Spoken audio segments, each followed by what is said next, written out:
Mungkin ada orang tanyalah, kenapa dia marah sangat dengan saya?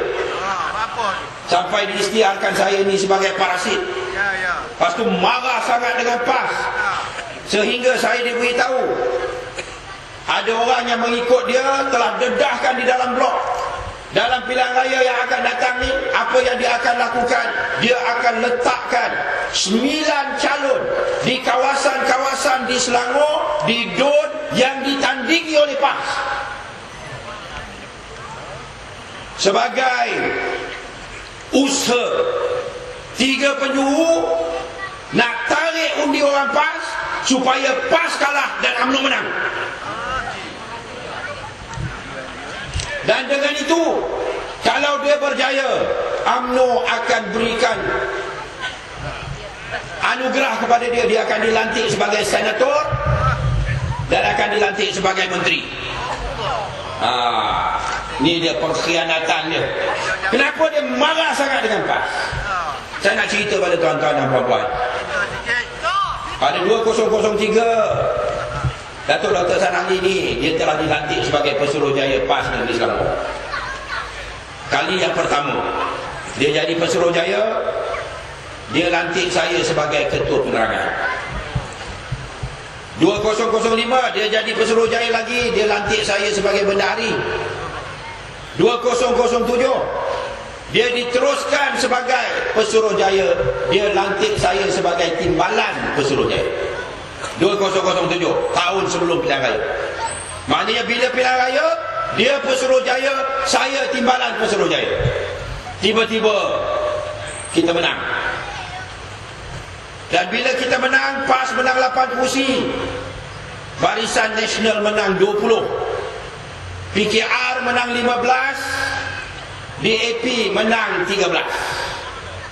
Pihak UMNO Barisan Nasional pada malam 8 hari bulan Mac, sambil kita menunggu di pusat perkiraan undi untuk nak tunggu pengumuman yang ditangguh-tangguhkan sampai pukul 5 pagi esoknya. Barisan Nasional dah tahu dah, 8 malam dia dah tahu dah Selangor dah jatuh. Apa yang dia buat? Dia hubungi Datuk Dr. Hassan Ali. Dia kata PAS ada 8 kursi, Barisan Nasional ada 20, 8 campur 20, 28. PKR 15, DAP 13, 15 campur 13, 28. 28. Tapi kalau Datuk setuju, kita bekerjasama, Datuk akan dilantik sebagai Menteri Besar. Cepat-cepat kita jumpa Sultan, angkat sumpah, kita akan memerintah negeri Selangor. Malam itu juga ditawarkan. Maka saudara-saudari muslimin dan muslimat yang dihormati sekalian, kalau tuan-tuan boleh ingat balik pada 2008 negeri Selangor, pelantikan Menteri Besar yang terlewat. Kedah dah buat, Perak dah buat, Kelantan dah lama buat, Pulau Pinang pun dah buat. Tapi Selangor hampir 2 minggu Tan Sri Abdul Khalid Ibrahim masih tak angkat sumpah lagi. Kerana apa?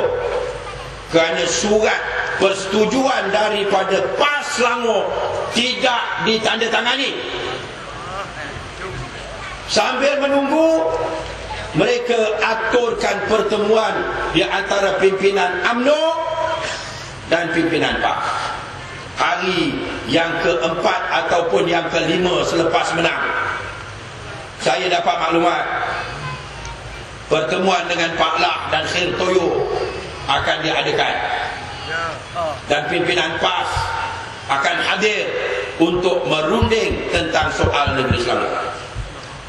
Saya dan beberapa ahli jawatan kuasa kerja PAS Pusat bergegas bekerja pergi ke pejabat agung PAS di Jalan Raja Laut. Kita tunggu, nengok-nengok Hassan Ali yang timbul. Dia yang muncul, dia yang atur pertemuan ini. Saya tanya dia, Datuk nak ke mana? Apa yang sedang Datuk usahakan? Dia tak nak cerita. Saya tanya 2-3 kali, dia masih tak nak cerita. Saya nak pegang, nak marah. Saya akhirnya naik suara saya. Saya kata, Datuk nak ke mana? Cerita pada saya. Dia jawab balik, Bapa saya pun tak pernah cakap dengan saya begitu. Saya jawab balik, Datuk, parti ni bukan bapak Datuk yang punya. Beritahu mana Datuk nak pergi. Dia tak nak beritahu. Akhirnya Tuan Guru Haji Abdul Hadi Awang datang kerana dipujuk oleh Datuk Dr. Hasan Ali. Ustaz Nasyar, Timbalan Presiden datang, Mustafa Ali tiba, saya dan beberapa AJK Pak Pusat, kita asak lagi. Nak apa Datuk? Apa yang nak buat ni? Akhirnya diberitahu tawaran daripada AMNO. Maka kita tolak. Kita kata ianya satu pengkhianatan. Mereka, Hasan Ali jawab, macam mana boleh dikatakan pengkhianatan? Ini tawaran yang baik. Kita boleh jadi menteri besar, PAS boleh berkuasa. Saya jawab balik, tiap-tiap malam semasa pilihan raya Datuk berceramah, tidakkah Datuk mengajak rakyat negeri Selangor tolak UMNO kerana UMNO rasuah, UMNO zalim, UMNO yang menyeleweng dan sebagainya? Tiba-tiba rakyat dah tolak UMNO, UMNO dah nak tumbang, kita pula yang pergi tongkat. Satu pengkhianatan. Akhirnya lepas berhujah dipersetujui, tolak. Tapi Cikgu Pa kata, Pak Lah dan Hel Toyo sedang menunggu. Kita dah janji nak pergi jumpa, kita kena pergi. Tapi kita ganti orang. Ustaz Hadi tak payah pergi, gantikan Ustaz Hadi dengan Cikgu Pa. Hasan Ali tak payah pergi, gantikan Hasan Ali dengan Timbalan Pesuruh Jaya PAS Negeri Selangor. Saya lah tu. Ustaz Nasyar pergi, kami bertiga kami pergi. Waktu pukul 2 tengah hari, kita bertemu di sebuah rumah banglo kerajaan di belakang bangunan parlimen, di atas bukit Jalan Duta di situ. Pukul 2 tengah hari, mereka hidangkan nasi biryani. Hel Toyo pun hadir. Dia dalam keadaan macam terpinga-pinga. Dia diri kat tepi meja, jadi macam pelayan kat restoran.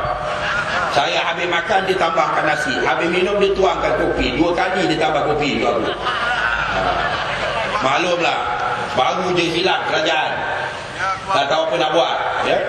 Habis makan minum, Pak Lah ajak bincang. Kita pergilah, pindah duduk kat tempat lain, dekat hall, kita bincang. Pak Lah sebut, macam mana PAS nak memerintah negeri Selangor? PAS hanya ada 8 kerusi, PKR ada 15. Daripada 15, 8 je Melayu, 7 bukan Melayu. Lalu 8 daripada PAS, 8 daripada PKR, 16 je Melayu. Sedangkan yang bukan Melayu, 7 daripada PKR, 13 daripada DAP, 20 bukan Melayu.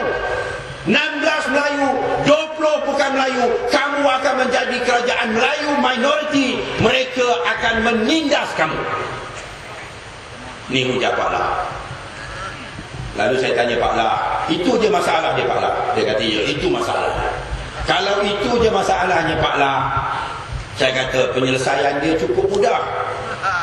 UMNO ada berapa orang ahli Dewan Undangan Negeri yang telah menang? Berapa orang yang dah menang? Dia kata 18. 2 lagi daripada MCA. 18 ahli Dewan Undangan Negeri UMNO. 2 saja daripada MCA. Saya kata, kalau ada 8 daripada ada 18 daripada UMNO, semua 18 jadi sebagai pembangkang, kan rugi. Minta pinjam je 5 ke? Pinjam 5. Kita dah ada 16 Melayu, pinjam 5 daripada UMNO jadi 21. Bukan Melayu, 20 selesai dah masalah. Pak Lah kata, mana boleh nak pinjam-pinjam ni, tak boleh pinjam. Saya kata ni nak selamatkan orang Melayu di negeri Selangor, takkanlah tak boleh pinjam. Tak boleh pinjam, dia kata. Saya kata, Pak Lah, saya nak minta pinjam 5, Pak Lah kata tak boleh. Pak Lah nak minta kita yang 8 ni lompat duduk bersama dengan BN, boleh pula? Tak adil. Lalu tolak. Saya kata tak boleh, kita tak boleh terima, tolak, tak jadi.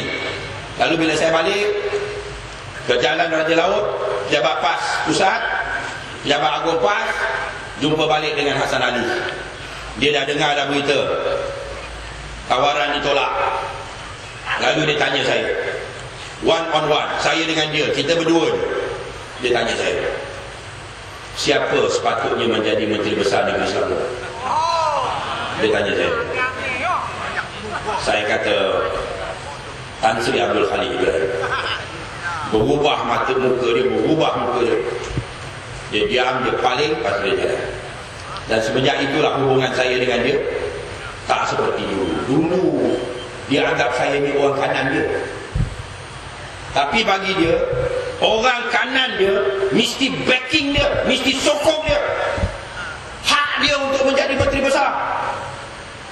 Kelayakan dia, kemampuan dia, sepatutnya saya lah yang menjadi orang yang backing dia 100%. Barulah orang kanan dia.